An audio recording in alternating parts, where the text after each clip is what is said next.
All right, so I want to show you all this real fast before I cut this apart.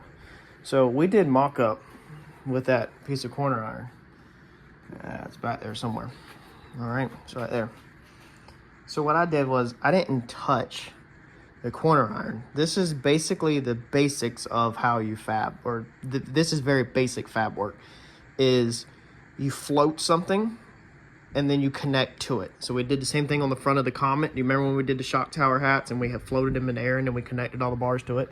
Same thing. We utilized the factory metal to set this location. So we know that this angle, because I mean this angle right now is slooped all back and everything.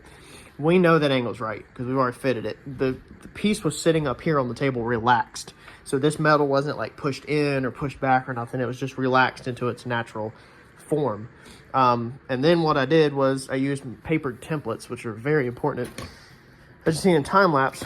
And I simply just made my templates. Okay, so I made my templates and I got the break in there of how it needs to be broke and all that. And then I made it happen. I put the brake right there on the line because that's the angle that the tab was welded at. All right, so you can see that, which I mean that tab could have been put straight. So I mean it could have went from here to here and been straight, but that's just how I bent it before I put it in the car to get it level. Because when I did this, and we'll do this one the same exact way, we'll sit here and we'll cut this back the same way we did it. So when we do this one, we're going to duplicate the same exact thing. We'll come in here and we'll cut back to where we need to, which is this piece right here, I think, isn't it? Yeah, it's this piece right here. So we'll cut straight through here, I think is what we did. Yeah, we cut right there. And then we welded a tab to it. And I think actually I welded a tab to it before I cut it because I made sure my tab was on the same plane as this. So what I had done in there was put a magnet across it. Okay, so I made sure my tab was on the same plane. And that ensures that, you know, all we're doing is moving the bolt hole and then bracing it. So even though we need a hole out here in the middle of nowhere and our hole is here, and you're like, man, how do I fab that? That used to really mess me up. Like bad, and nobody taught that. Like I had to kind of figure it out by just watching other people, but they didn't talk about it. And so that's the reason why I want to point out that this is how you do it. You know, we need to get rid of all this metal. We need more clearance like that so that it looks better.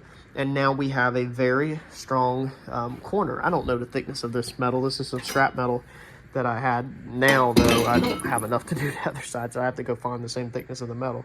But I wanted something a little thicker to match, you know, the factory brackets, because the factory brackets are a little bit thicker than the actual sheet metal itself.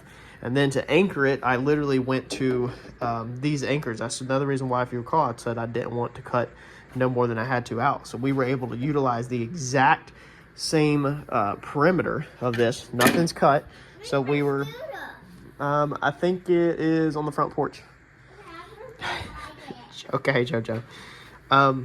We were able to utilize this angle right here and this angle right here and build a box, or no, this back one, this one and this one, and build a box off of it. So now I've already got my other tab cut. I cut it earlier. All I have to do is bend it the same, and I can use that side to get the same angle, make sure it's flat across the plane, and then I literally just copy. I go off of this one and this one, and then them locations are gonna be symmetrical left to right.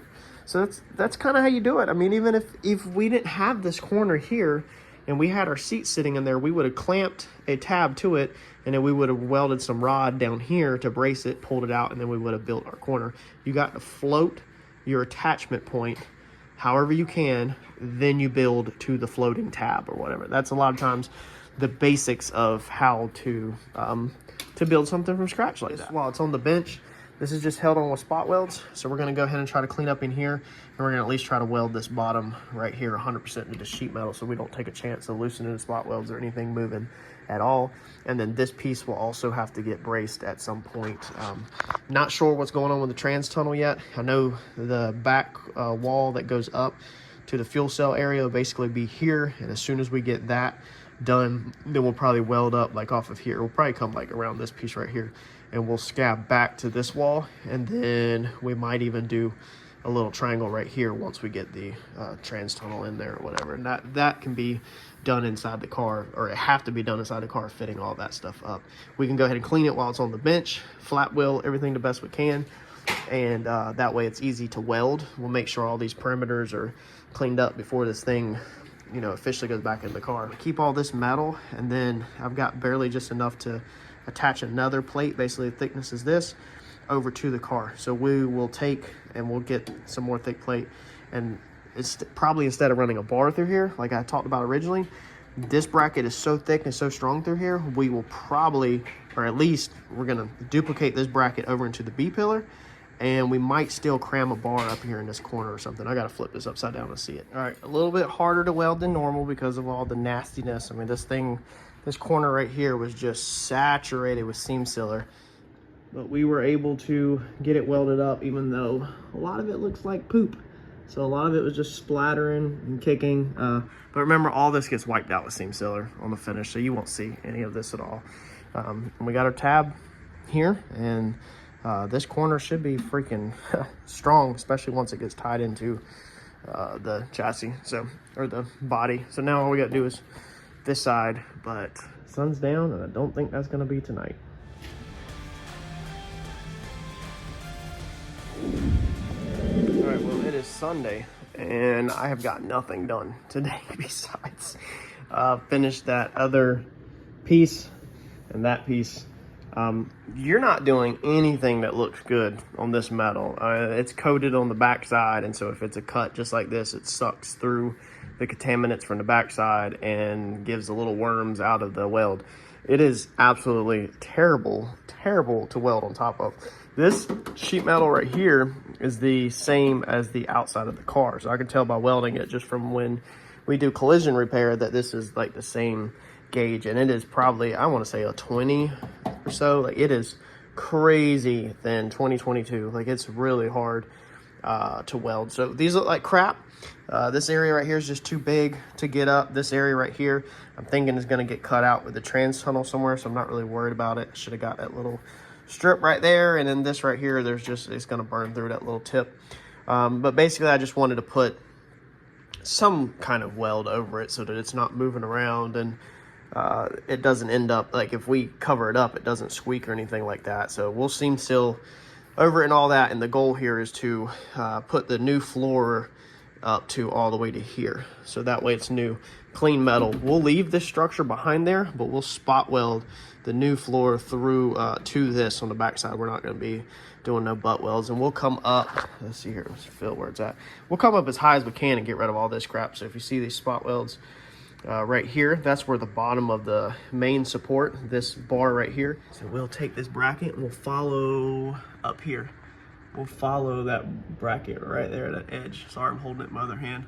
We'll follow that all the way across, and we'll get all this crap off, and that way our floor will break 90, and then it will go up, and then it will overlap, because this will be the same height. It'll overlap from here all the way up to the edge, and then we can seam seal around the edge, and the new floor will meet the old floor, and you won't see none of this. All right, so we are back on this and trying to chase this pan and get this thing in. There's a couple of areas that we have to overcome in order to get this mounted in, but I just hit the metal yard and I purchased the holy grail of scrap metal. The one piece of scrap metal that if you're building hot rods, this is the piece of scrap metal that you want to get your hands on for free or as cheap as possible. All right, so there's the ticket. Check this price out. All right, so railroad tie. Look at that, $35.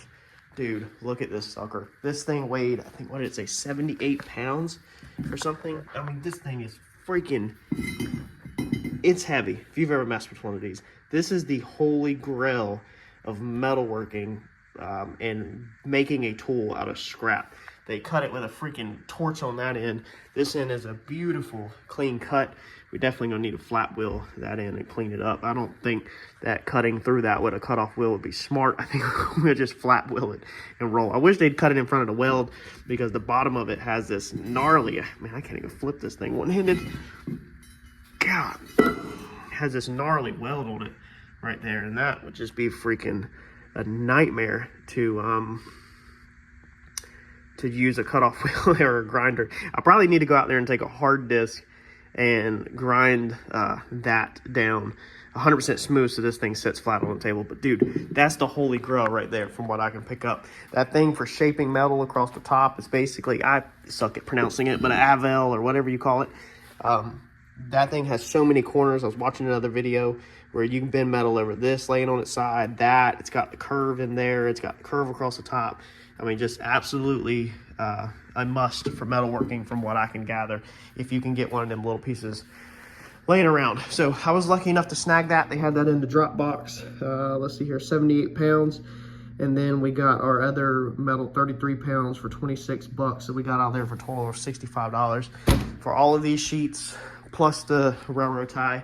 So these are all 1/8 inch pieces. And we're gonna need these for extending this little bracket right here, along with a lot more. So I don't go over there normally and just grab just them little pieces. I went ahead and grabbed a stack so we can put it down there so we don't run into the same issue that we did on the back seat in the pan when we were building them corners. I didn't have it. So for instance, let's see here, for comparison, I paid $26 for all of this whole stack. You see how big all these pieces are.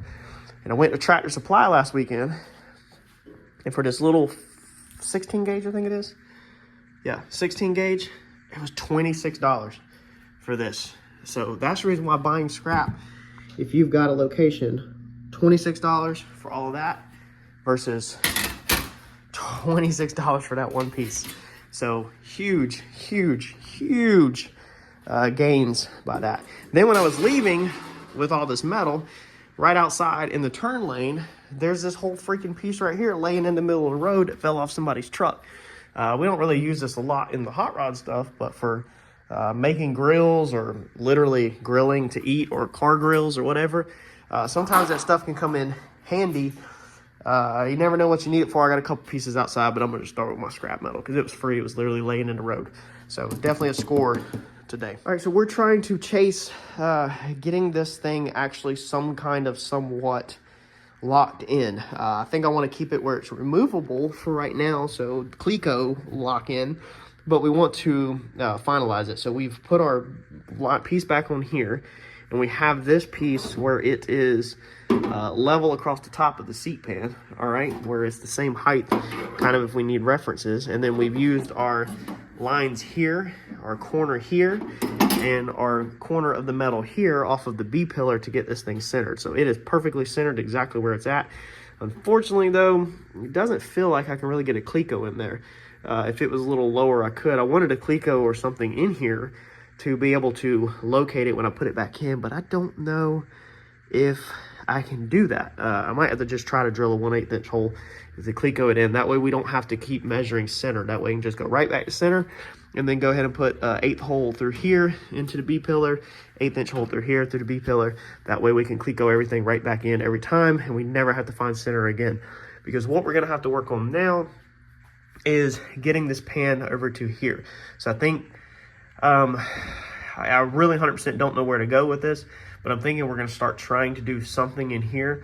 Now, I know Mike has tried to get it through my head of how to build this top piece right here, and I'm not 100% there yet. I probably need to touch base with him again, but basically the window is going to recess in through here, get glued in with urethane from the inside. It's not going to roll up and down. Obviously, we have a tire into the window, so we want to build some kind of lip, he was basically saying. I'm pretty sure he just wants it to come off at a 90 right there, but I might need to touch base with him one more time because I can't 100% remember how he said that we need to cut all of that.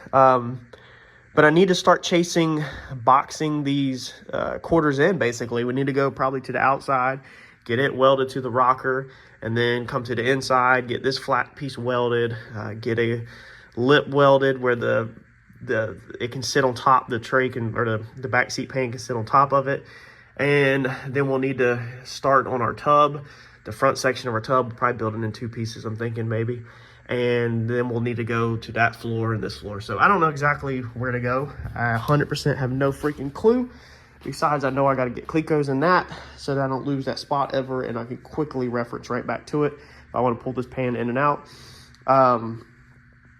And just, yeah, I don't really know at all. I have no freaking clue where to go right now. So let me put the camera down and figure it out. We have that. which is beautiful. So I know that our, I know that our tub is gonna wrap basically around from that point to that point. We shouldn't have cut that back so far, but that's fine. We can fill that in. It'll probably come back almost like right down there and then kind of curve around the tire and then curve up like this up front. So I do know that much, but getting all that stuff together, whew, it's gonna be time consuming. It's Friday, like 1 o'clock. I don't know how much I'll get done today. But yeah, we got a lot to do. We got a lot to do right here in these quarters. It is packed, freaking packed in here of the stuff to do.